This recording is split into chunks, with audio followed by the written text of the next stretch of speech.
Praise the Lord. യോശുവയുടെ പുസ്തകം 20-ാം അധ്യായം 1 മുതൽ 9 വരെയുള്ള തിരുവചനങ്ങൾ.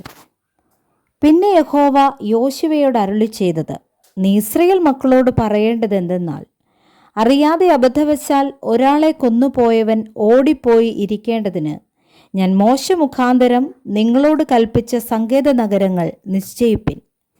രക്തപ്രതികാരകൻ കൊല്ലാതിരിപ്പാൻ അവ നിങ്ങൾക്ക് സങ്കേതമായിരിക്കണം.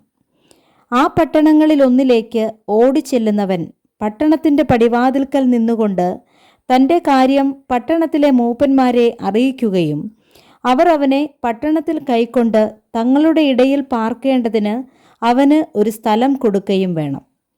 രക്തപ്രതികാരകൻ അവനെ പിന്തുടർന്നു ചെന്നാൽ കൊല ചെയ്തവൻ മനസ്സറിയാതെയും പൂർവദ്വേഷം കൂടാതെയും തൻ്റെ കൂട്ടുകാരനെ കൊന്നുപോയതാകയാൽ അവർ അവനെ അവൻ്റെ കയ്യിൽ ഏൽപ്പിക്കരുത്.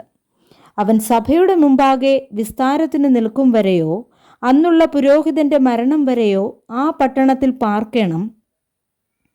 അതിൻ്റെ ശേഷം കൊല ചെയ്തവന് താൻ വിട്ടോടിപ്പോന്ന സ്വന്തം പട്ടണത്തിലേക്കും തൻ്റെ വീട്ടിലേക്കും മടങ്ങിച്ചെല്ലാം.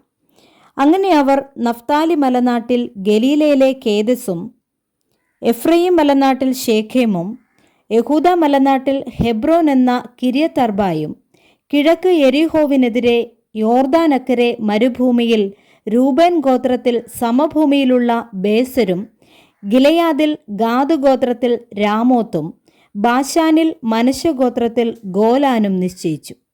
അബദ്ധവശാൽ ഒരുത്തനെ കൊന്നുപോയവൻ സഭയുടെ മുൻപാകെ നിൽക്കും വരെ രക്തപ്രതികാരകന്റെ കയ്യാൽ മരിക്കാതെ ഓടിപ്പോയിരിക്കേണ്ടതിന് ഇസ്രായേൽ മക്കൾക്കൊക്കെയും അവരുടെ ഇടയിൽ വന്നു പാർക്കുന്ന പരദേശിക്കും വേണ്ടി നിശ്ചയിച്ച പട്ടണങ്ങൾ ഇവ തന്നെ.